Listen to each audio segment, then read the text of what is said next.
POV. Masakit mawala ng anak at sa bawat araw na dumadaan sa buhay ko ay para akong namamatay. Nawawala na ako ng gana sa lahat ng bagay. Umiiyak ako palagi ng mag-isa dahil sobrang sakit at bigat ng nararamdaman ko. Bakit kailangan na ang anak ko pa ang mawala? Alam ko din na nasasaktan ang asawa ko pero pilit niyang ginagawa ang lahat para sa akin. Kaya kahit minsan nasasaktan ako ay tinatago ko sa kanya dahil ayokong ipakita sa kanya. Hindi ko na kayang umiti ng totoo dahil kailangan ko magpanggap sa harapan ng asawa ko na kailangan ko maging okay kapag nandito siya sa bahay.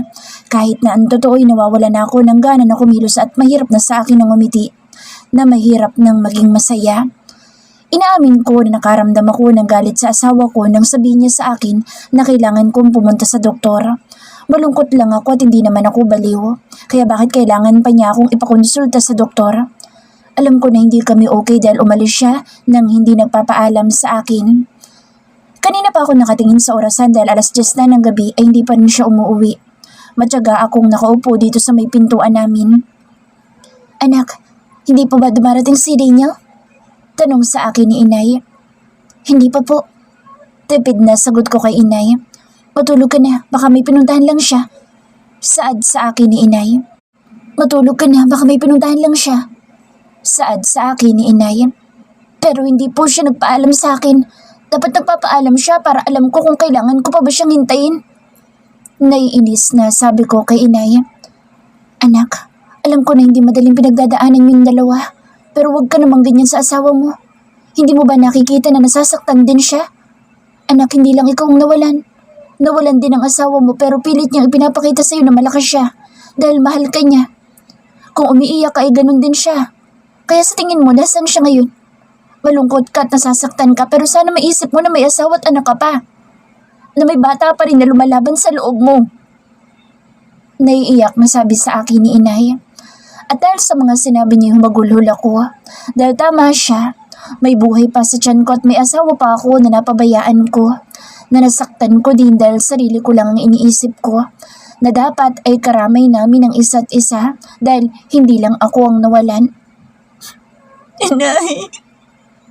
Umiiyak ako na yumakap kay Inay. Walang masama sa pagiging malungkot pero ang masama ay nawawala na tayo ng pakaalam sa mga tao sa paligid natin. Sa mga tao na walang ginawa kundi ang intindihin at mahalin tayo. Mahal na mahal ka ni Dania at nakikita ko yun.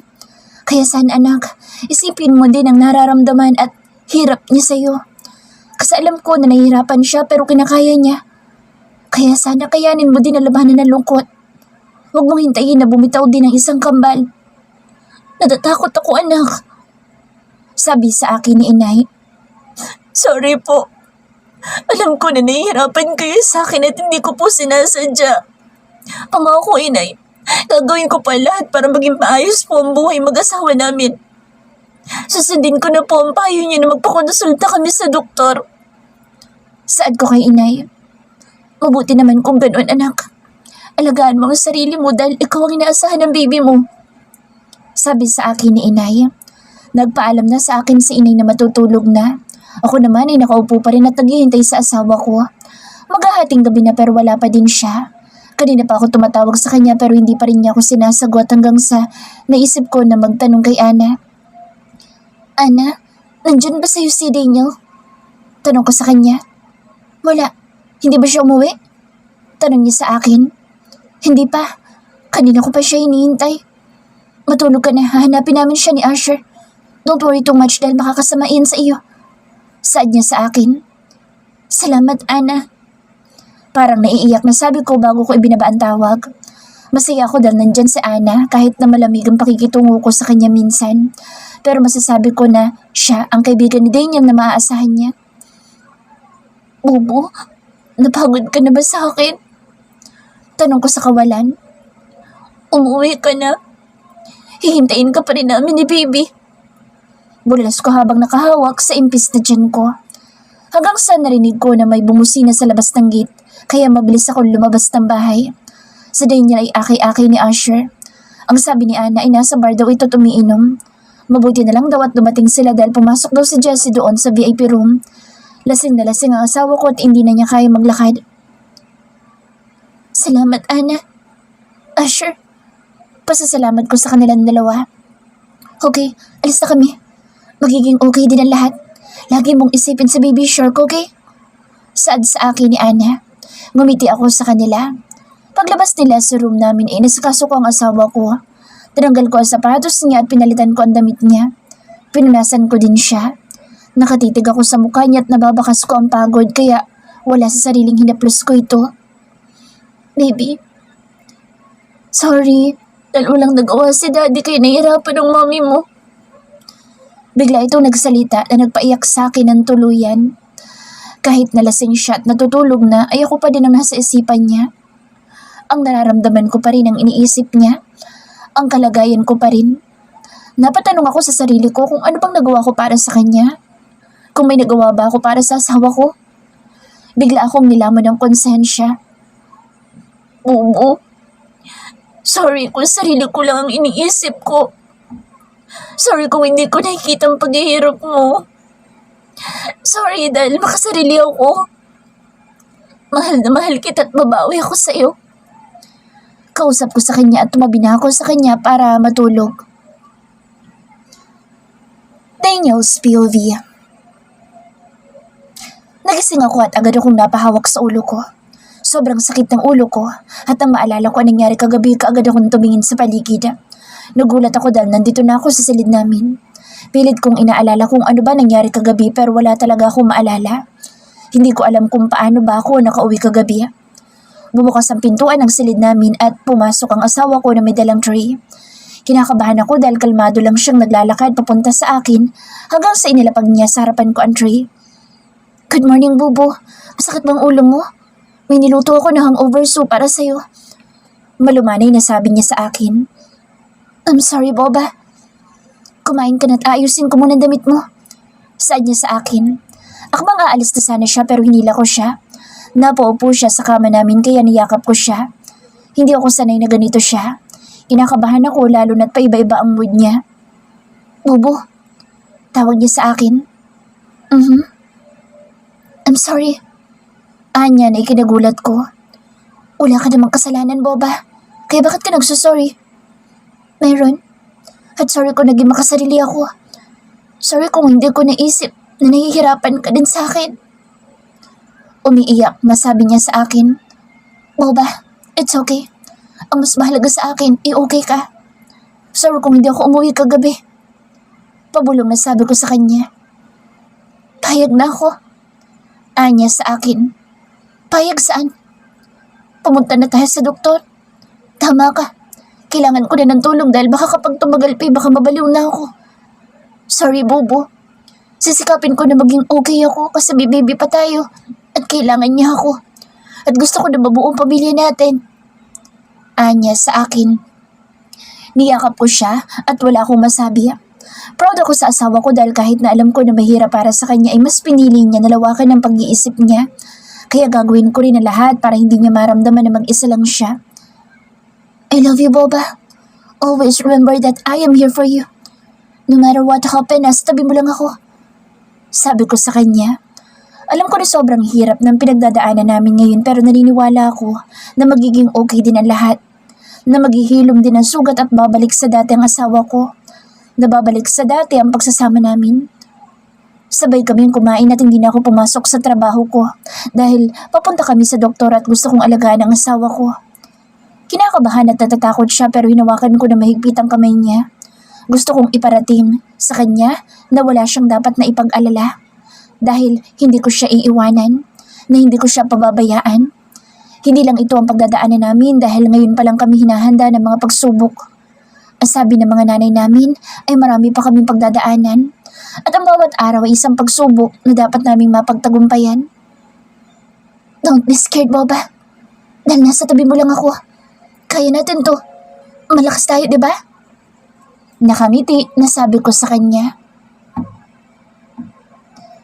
Karen's POV. Nakahawak ako ng mabuti sa kamay ng asawa ko dahil talagang kinakabahan ako. May takot akong nararamdaman pero sinasabi niya sa akin na kasama ko siya at wala akong dapat na ikatakot. Pumasok kami sa loob dahil dumating na ang doktor. Nasa labas lang ako, baby. Malambing na sabi sa akin ni Daniel. Okay. Nakangiti na sagot ko sa kanya. Lumabas siya at naiwan lang kaming dalawa ni Doktora.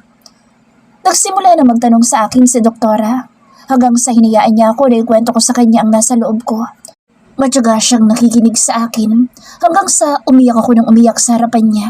Inilabas ko sa kanya ang nasa loob ko at lahat ng nararamdaman ko ngayon. May mga sinabi siya sa akin na nagpagaan sa nararamdaman ko. Kahit papaini nababawasan ang bigat sa dibdib ko. At lubos ako nagpapasalamat sa kanya. Nang matapos kami, kaagad ako nagpaalam sa kanya at nakangiti kong niyakap ang asawa ko. Pagkatapos namin dito, inalalayan niya ako papasok sa kotse niya. Ang sabi niya ay may pupuntahan daw kaming dalawa. Bubu, saan tayo pupunta? Tanong ko sa kanya. Secret mo ba? Malalaman mo din. Nakangiti na sagot niya sa akin. Okay. Nakangiti na sagot ko sa kanya. Hawak niya isa kong kamay habang nagmamaneho siya kaya napangiti ako. Hinawakan ko naman ito at minasahe ko ng bahagya. Pero ang asawa ko ay hinalagay niya ang likod ng palad ko. Bubu, ang sweet mo. Nakangiti na sabi ko sa kanya. I love you. Nakangiti na sabi niya. Kinikilig naman ako dahil may kasama pa itong kindat. Umiwas ako ng tingin dahil gusto kong itago ang nangangamatis kong mukha. Bubu, itabi mong kotse. Utos ko sa kanya. Bakit ba? Nagtataka na tanong niya sa akin. Kasi gusto kong kumain ng nilagang mani. Bibili ako dun, no? Sabi ko sa kanya dahil may nakita ako sa may bangketa. Huminto naman siya. Ako na sana ang lalabas pero siya na lang daw. Kaya naiwan ako dito sa loob ng kotse at tinintay ko na lang siya. Ang saya ko dahil maraming binili niya. Pagpasok niya ay inabot niya sa akin ang mga nilagang mani. Thank you, Bubu. Saad ko sa kanya at tinalagan ko siya sa pisngi. Napansin ko, Baba, ang hilig mo ngayon sa mani. Tanong niya sa akin. Sabi kasi nila pampatalino itong mani. Kaya kumakain ako para tumalino din sa baby shark ko. Sagot ko sa kanya. Sigurado ako na kahit hindi ka kumain ng mani matalino ang baby shark natin. Anya sa akin nang may ngiti sa labi. Oo naman dahil mani siya sa'yo. Sa ating dalawa ay ikaw matalino. Sabi ko sa kanya. Don't say that, Baba. Matalino ka at lahat ng katangian na hinahanap ko ay nasa iyo na. Kaya kung okay lang sa'yo ay pumasok ka na next year. Gusto ko na tuparin mo ang mga pangarap mo. Saad niya sa akin. Sa tingin mo, pwede pa akong pumasok sa school? Hindi kaya nakakahiya dahil matanda na ako para mag-aral ulit? Malungkot na tanong ko sa kanya. Walang nakakahiya, Boba. Kahit anong edad ay pwede mag-aral. Kaya bakit ka mahihiya? At isa pa, bata ka pa. Sagot niya sa akin. Pero baka katulad mo maging teacher ko sa high school. Sagot ko sa kanya. Narinig ko na tumawa siya sa sinabi ko. Alam mo ba kung bakit ako ganito sa mga estudyante ko? Tanong niya sa akin, bakit ka nga ba ganyan sa kanila? Tanong ko din dahil gusto kong malaman ang sagot. Dahil gusto ko na may matutunan sila. Gusto ko na nakikinig at natatakot sila sa akin. Para kapag naalala nila ako, ay maalala din nila ang mga itinuturo ko sa kanila. Gusto ko na mag-aral sila ng mabuti at pahalagahan nila ang bawat sentimo na pinaghihirapan ng mga magulang nila para mapag-aral sila. Sagot niya sa akin. Namangha ako sa sinabi niya. Ang buong akala ko ay sadyang suplado siya pero may dahilan pala talaga. Kaya mas lalo kong humanga sa kanya. Mabuting tao pala talagang asawa ko. Kaya Boba, huwag kang matakot kapag strict ang teacher mo dahil gusto lang niya na may matutunan ka sa mga itinuturo niya. Anya sa akin. Opo, Bubu. Papasok ulit ako para may maituro din ako sa anak natin. Gusto ko din na akong una magturo sa anak natin. Pero sa ngayon ay aalagaan ko muna sarili ko para mailabas ko siya ng malusog. Sabi ko sa asawa ko. I'm so proud of you, Boba. Mahal na mahal kita at lahat ng pangarap mo ay susuportahan ko. Sasamahan kita palagi at alam ko na kasama din natin sa God. Anya sa akin. Tama ka. Dahil lagi sinasabi sa akin ni Inay na dapat laging center sa gandang buhay natin. Ng pagsasama nating dalawa. Simula ngayon, aayusin na natin itong pagsasama natin. Magsasama tayo ng masaya, di ba? Parang naiiyak na sabi ko sa kanya. Magiging masaya tayo, Boba. Kasama ng mga magiging anak natin. Nakangiti na sabi niya sa akin. Habang nasa biyahe nagkwentuhan kami, ako na may kumakain ng mani na binili namin kanina. Sa bahay pala nila kami pupunta. Nakangiti ako sa sinalubong ni Mommy, Sasha. Kumusta ang pakiramdam mo, anak? Tanong niya sa akin. Okay na po ako, Mommy. Sorry po kung pinag-aalala ko kayo. Sabi ko sa kanya. Okay lang anak. Masaya ako na okay ka na ngayon. Pumasok na tayo dahil nakahain ang mga pagkain sa mesa. Yaya sa amin ni Mommy. Hawak ni Mommy ang kamay ko at tinilanan niya ako.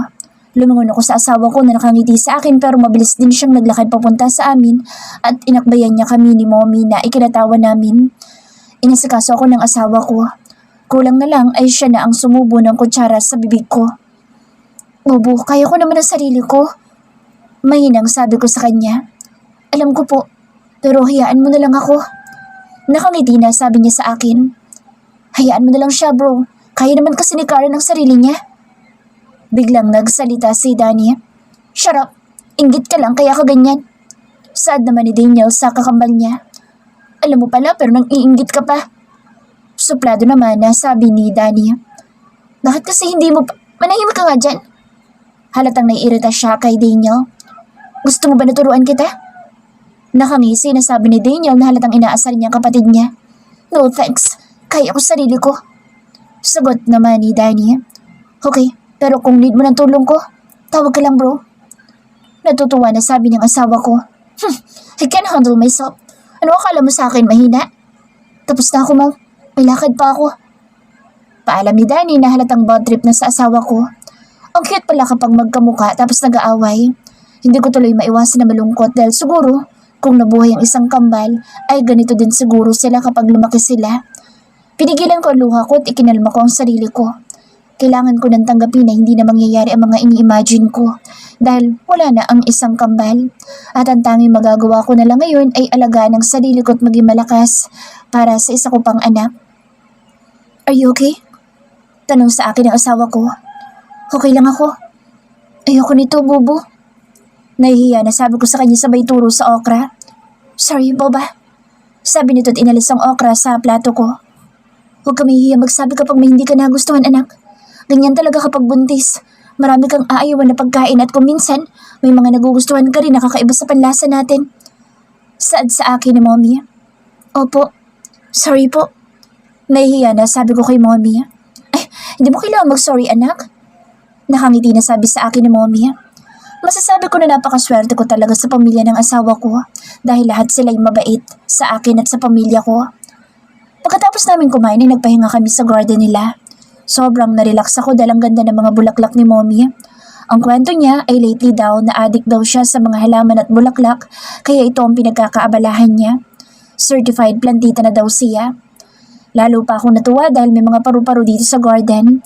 Ang ganda talaga ng buong garden ni Mommy kaya nakatulog ako sa may duyan. Hapon na kaming umuwi ni Daniel. Habang nasa biyahe kami, nakatulog ulit ako. Nagising lang ako nang makarating na kami sa bahay. Pero hindi ko inaasahan na may naghihintay sa amin na bisita. What are you doing here? Galit na tanong ni Daniel sa principal ng academy ng ama ni Brad. Mr. Robles, nandito ako dahil gusto kong humingi ng tulong. Ang mamakaawa po ako, patawarin niyo na po ang anak ko. Hindi na niyang kaya doon. Nakikiusap ako na hayaan niyo na siya. Hayaan niyo kami magpiyansa. Kahit ako na lang po ipakulong niyo, Mrs. Robles. Nakikiusap po ako sa inyo. Umiiyak ito at lumuhod pa sa harapan namin. Sana, ganun lang kadali ang hinihingi niyo. Sabi ko sa kanya. Alam ko po, pero kahit ako na lang po magbayad sa kasalanan niya. Saad niya sa akin. Sana noon kayo naging mabuting ama sa anak niyo. Kasi kung pinalaki niyo siya ng maayos ay hindi magiging gano'n ang ugali niya. At sa tingin niyo matututo siya sa pagkakamali niya? Naisip niyo bang ginawa niya? Kapag hiniling ko ba sa inyo na ibalik ang buhay ng anak ko, kaya niyo bang ibalik?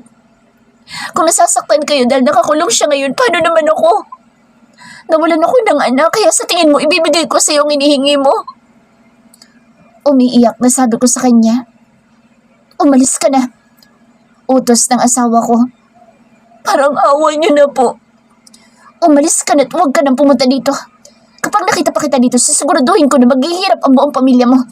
At hindi na makakalabas ang anak mo sa kulungan. May pagbabanta na sabi ng asawa ko sa principal. Wala kayong puso. Ginagamit niyo ang pera niyo para mang-apak at manggipit ng tao.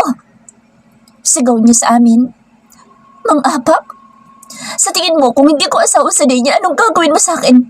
Di ba aapakan mo lang ang pagkatao ko? At paano mo nasasabi mga salita na yan? Kami ang nawala ng anak. Galit na tanong ko sa kanya. Sana namatay na lahat ng anak.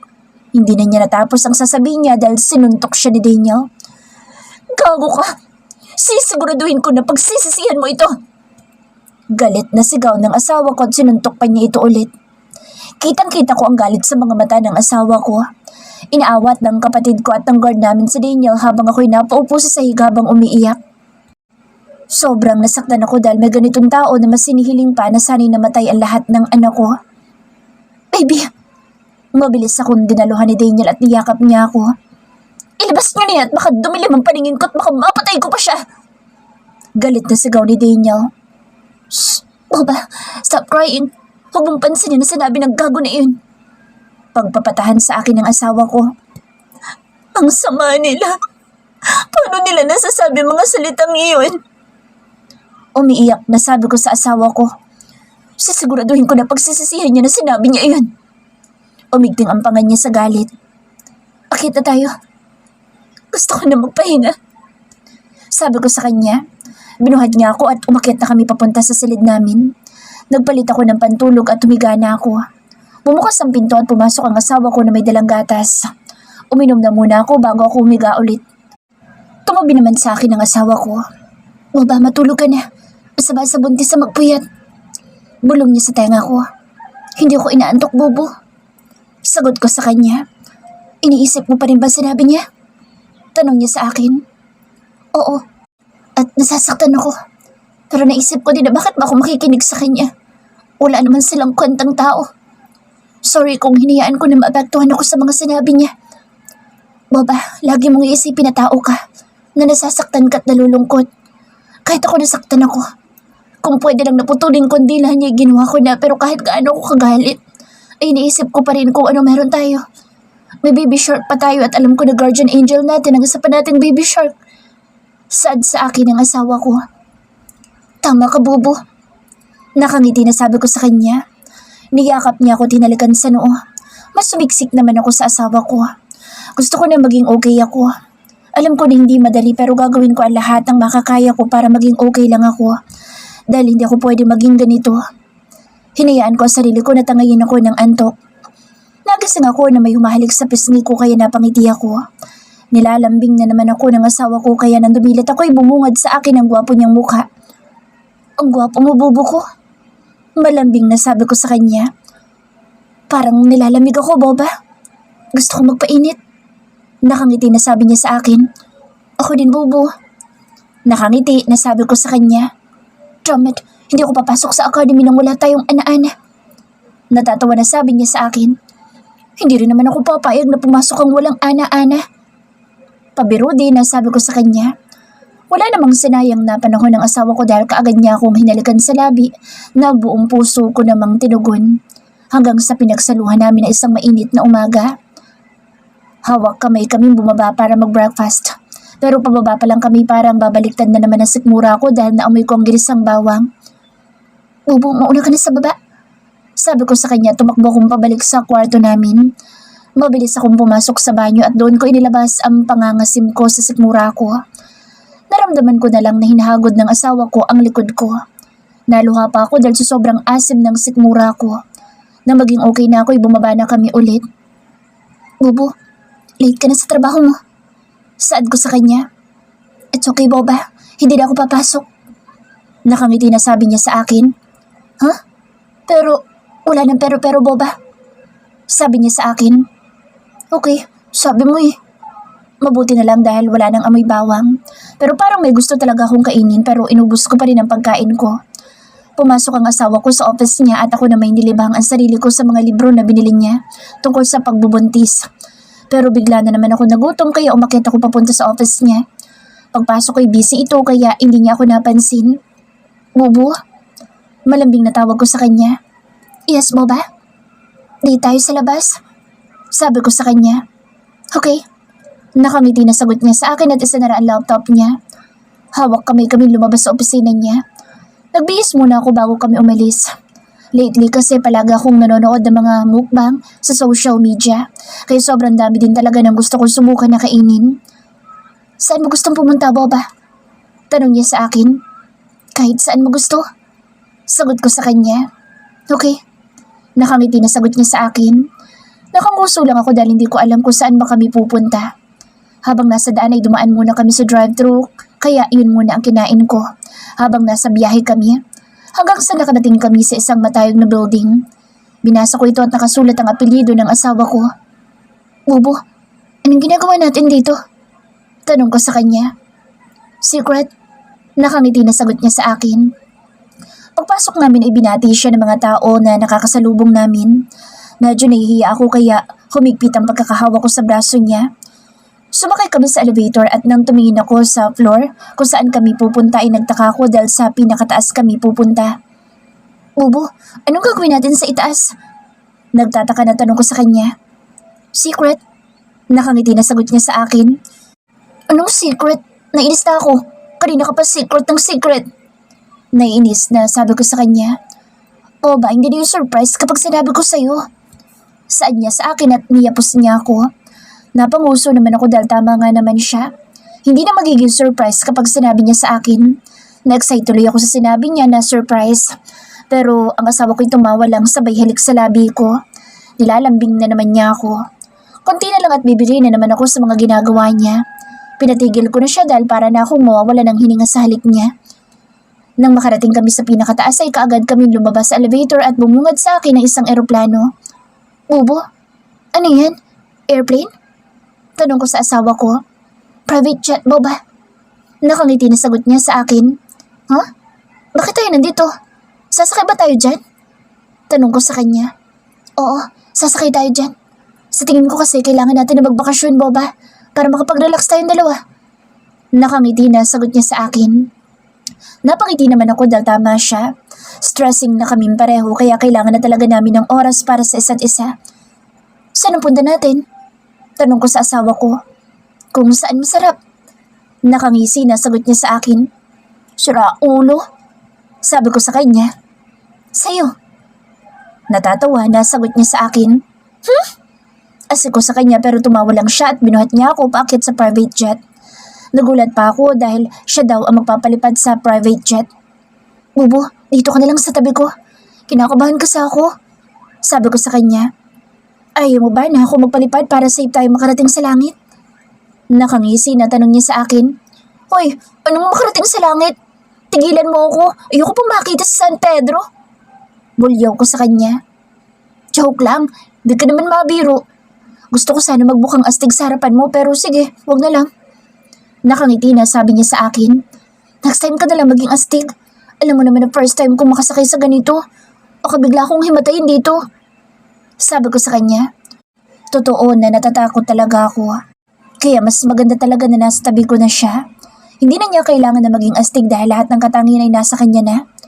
Tumabi na siya sa akin at ako naman ay kumapit sa kanya na mahigpit. Pero hindi ako nakontento kaya kumandong na talaga ako sa kanya. Relax, Boba. Safe tayo. Bulong niya sa tenga ko. Bubo, sigurado ka ba? Nauutal na tanong ko dahil paalis na kami ngayon. Oo naman. Don't worry dahil sa ibang langit ang punta natin. Hindi kay San Pedro. Natatawa na sabi niya sa akin. Hinampas ko siya dahil nagagawa pa niya magbiro. Pero nanlaki ang mga mata ko dahil may naramdaman akong biglang nabuhay. Shit na malagkit. Ibang langit nga ang sinasabi niya. Sa Palawan pala kami pumunta ng asawa ko at sobrang gaan ang pakiramdam ko. Ang ganda ng buong lugar at talagang nakaka-relax. Gusto ko sulitin ang mga oras na kasama kong asawa ko. Isa sa natutunan ko ngayon ay pahalagahan ng oras lalo na sa mga taong mahal mo. Boba, dinner na tayo? Nakangiti na yaya niya sa akin. Okay, Bubo. Kanina pa ako nagugutom. Sagot ko din sa kanya. Sabay kaming bumaba at hawak niya ang kamay ko. Sobrang romantic ng dinner naming dalawa. Masasabi ko na isa ito sa pinakasosyal at magandang hapunan na kasama ko ang asawa ko. Pero hindi ko lang maiwasan na mainis sa mga babaeng nagpapapansin sa kanya. Nakakainis ka naman, Bubo. Naiinis na sabi ko sa kanya. Uy, Boba. Tanong niya sa akin. Lahat kasi ng mga babae nakatingin sa'yo. Bakit kasang gwapo mo? Sagot ko sa kanya. Hayaan mo lang. Hayaan mo lang silang tumingin dahil sa'yo lang naman ako. Ikaw lang makakatikim sa akin. Nakangisi na saan niya sa akin. Ako lang pala ha. Marami namang nakatikim. Bigla na lang ako nainis sa kanya. Boba, matagal na yun. Hindi pa kita kilala. Anya sa akin. Nasarapan ka ba? Masama ang tingin na tanong ko sa kanya. Anong klaseng tanong yan, Boba? Tanong niya sa akin. Sagutin mo na lang ako. Nasarapan ka ba? Tanong ko ulit sa kanya. Noon, oo, pero hindi ko na siya hinayaan na tapusin ang sasabihin niya dahil tumayo na ako at tumakbo palabas sa restaurant. Naiinis ako sa sagot niya. Masarap pala. Buwisit talaga siya. Doon na lang siya sa mga babae niya. Masarap pala mga yun eh. Parang naiiyak tuloy ako ngayon dahil na-hurting talaga ako.